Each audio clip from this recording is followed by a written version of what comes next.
Okay,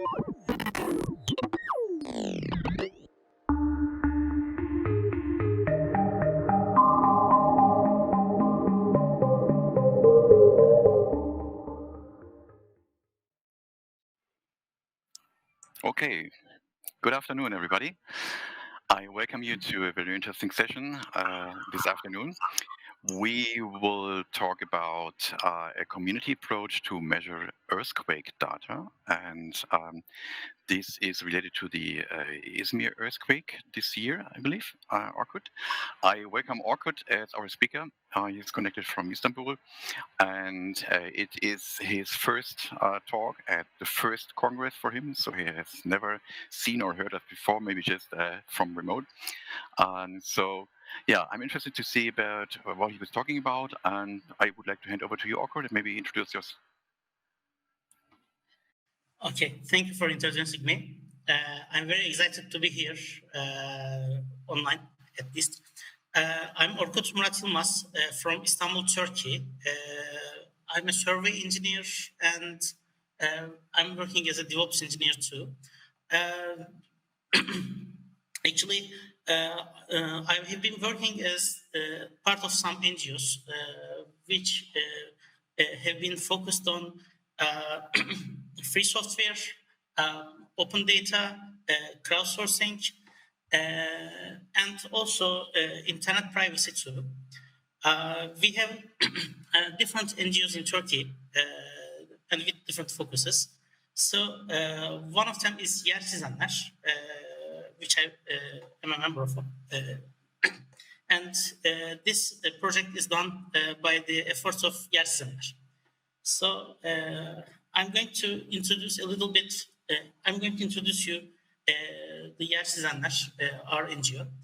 It is located in Istanbul, Turkey, and it was founded in July 2017 by the people from different free software communities, such as OpenStreetMap, PostJS, QJS, GeoServer, and other geospatial free software communities too. After the establishment of r3s, we have worked with humanitarian OpenStreetMap team, and we have made the Bina project. It was the project for the refugees who have been living in Istanbul. And we organized workshops for the refugees and helped them mapping the places they have been getting services, such as health services, legal services, and other services from the NGOs, government institutions, and corporations too. After the workshops, refugees created the buildings and the roads and the other maps data over the OpenStreetMap. And then they did their navigation by the help of some free software tools in order to receive those services. After the Bina project, we have done some work on Turkey Road Data Network Improvement project over the OpenStreetMap. Again, we have worked with humanitarian OpenStreetMap team too. On the October 30, 2002, there was an earthquake happened in agency, and the magnitude was reported as 6.9, and the earthquake had also caused the first tsunami recorded in our country. It happened. It happened in a small town near the agency. It is called Sığacık. And then the result of the earthquake was 116 casualties and 1,034 injuries. So this was a photograph of a demolished building after the earthquake. So there's a national institution in Turkey. It is a Union of Chambers of Turkish Engineers and Architects from different branches of engineering and architecture and urban planning. people got together since the 50s, and they work as the local professional organization for the engineers and architects and urban planners. So we have contacted the Izmir City Coordination Council. It is called CCC here again. And we work with them, and they have established a crowdsourced call center after the earthquake in order to organize the field work and office work. And they helped us doing our office work, field works, workshops, and the other data collection and data analyzing works with us. When earthquake happened, we were in Istanbul, actually. Me and some of my friends. And some of our members were in Izmir too. And after the earthquake happened, we have learned that the magnitude from the Kandilli Observatory and Earthquake Research Institute, the magnitude was huge, so that we decided to give some support for the people who were affected by the earthquake. So first we have checked the disaster gathering zones map of Izmir, and there was no map of disaster gathering zones. There were some spreadsheets on the National Disaster Government Agency's website.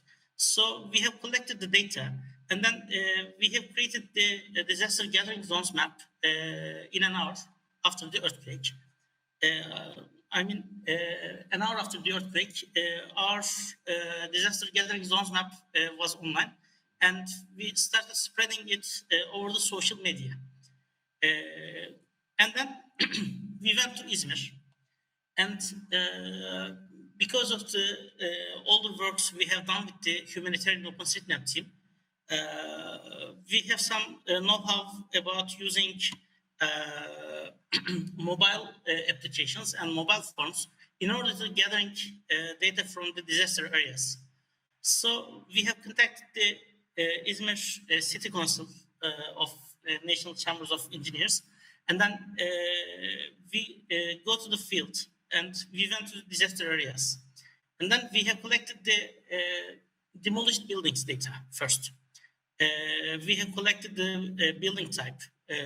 We have collected the building architecture.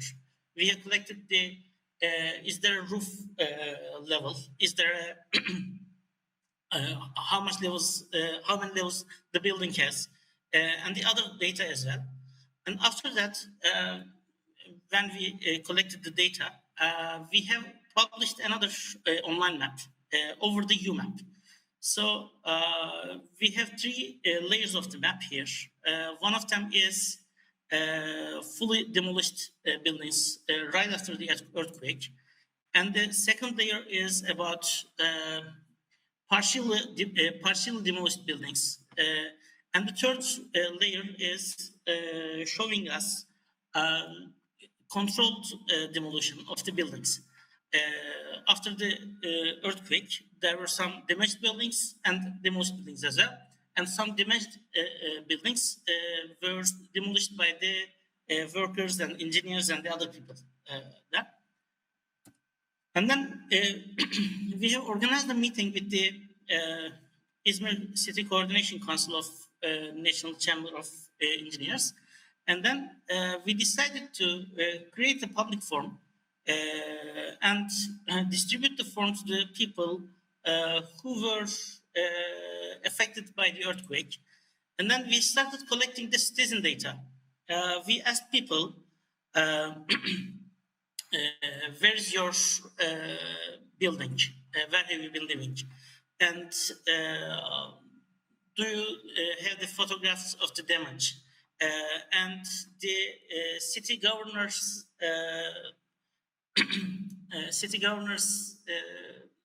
urban issues management did or did not do a damage assessment work in your building. And what was the result of the damage assessment, the official damage assessment? Do you need a urgent need? Do you have an urgent need? And do you have other notes and photographs and the other data as well? So more than 1,200 people filled that form. And then we have organized some committees from the volunteers, the volunteer architects and the civil engineers. And then we created some maps of the damage assessment works. They controlled each building, and then they made a quality assurance of the official damage assessment, which was done by the city governors. And then we made different data to compare the official damage assessment report. And then after collecting the data from the people, we have published an Izmir earthquake damage heat map. We have chosen the heat map format in order to not to show the private data, not to show the personal data of the buildings, but we decided to use a heat map to show the earthquake damage all around Izmir. And all the data, all the maps we have published are still online on a Turkish website. It is called izmirdepremi.com, and you can visit there. And after the rC3, you can click the links on my presentation in order to see the published maps too. And we have organized a mapathon, international mapathon with humanitarian OpenStreetMap too. And after the mapathon, we have chosen an area, the urgent area and the other areas of Izmir. And then we got together with the volunteers, and then the Turkish OpenStreetMap community and the global OpenStreetMap community too. And we have created the maps for the Izmir. And we have used different data sources. One of them is Istanbul Technical University's remote sensing lab. And other one is Maxar. It was provided by Humanitarian OpenStreetMap Humanitarian OpenStreetMap team too. And in Izmir, in Istanbul, in different cities of Turkey and all around the world, people contributed for the mapathon. And then there were 155,323 buildings were mapped on the mapathon. And it was 173,844 edits were done. It was huge for Turkey, and it is the greatest contribution of humanitarian OpenStreetMap teams Turkey data after the earthquake. And we have created the earthquake data GitHub repository or the GitHub, and we have been sharing the open data. I mean, we have deleted the private data and we opened the source of data we collected from the citizens and data we collected from the field. And we also published the report here in Turkish, but an English report will be published too in a week or two.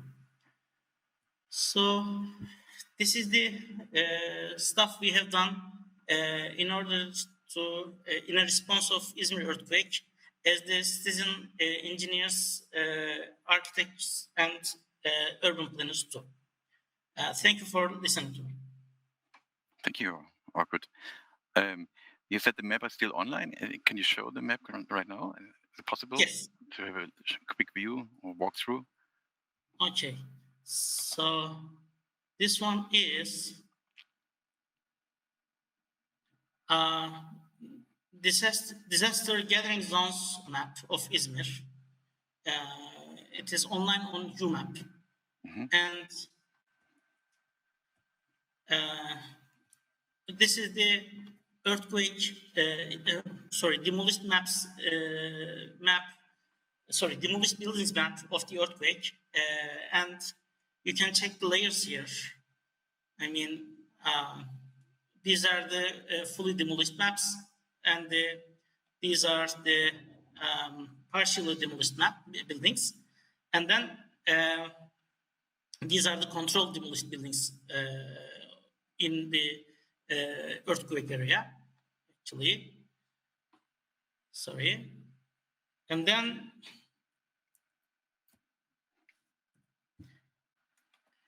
this is the form we have created over the USAID. People can put their name, their contact details, the location of their building, and exact address, the neighborhood and the street and the door number. And they can add some photographs about the damage. And then they can, there's a yes-no questionnaire. Izmir governorship, did Izmir governorship do a damage assessment process in your building? And what is the result of the damage assessment test? And your urgent needs, please. As I said before, 1,200, more than 1,200 people filled that form. And this is the last one, the earthquake heat map. And sorry. And yes, this is not also, but yeah. So one question is, will this be updated, or is it an option to be updated? Like now, it's kind of repaired status or stuff, or it's just the momentary. Actually, it is the latest version, and there are no buildings demolished since the 15th of December, I guess so. But if there will be a new building demolished, we are going to put that on the map. Actually, not only us, the other volunteers living in Izmir can put the data on the map too. I got one more question because it's interesting for the people to see where the data, the map, and so on is. So the link overview would be interesting. So maybe you mentioned the GitHub link where it's all properly documented. Maybe you can open that up again, and so we have it at least in the talk. Okay, so we find it probably. Yeah, good. Yeah, links are very welcome. Here we can see it. Yeah, good. Yes. Okay. Yeah, so interesting. And any more future plans on how to extend that, or is it kind of regular, so you never know? Yes, we have future plans. Actually, we were lucky in Izmir. I mean, the earthquake was happened in a very little area, but we are expecting a bigger earthquake in Istanbul, and it would happen in a very large area. So we are trying to organize against the earthquake damage, and we are still trying to organize workshops and give people the right tools in order to be prepared for earthquake. So we still want to analyze we still want to create a map for the earthquake risk analysis of the buildings of Istanbul because there are 5 million buildings in Istanbul in total, but in the worst scenario, there could be more than 15,000 buildings could be demolished after the possible Istanbul earthquake. Okay. Good. Okay, perfect. I think we have actually the link already copied, so we have it for later purposes in the chat, etc. So yeah, thank you very much. I hope it was okay for you. First talk at First Congress, and you enjoy the rest of the Congress. So feel free to join all the other sessions and join the world. Okay. Yeah, thank you very much for now. I think we will hand over back to the studio. Okay, thank you.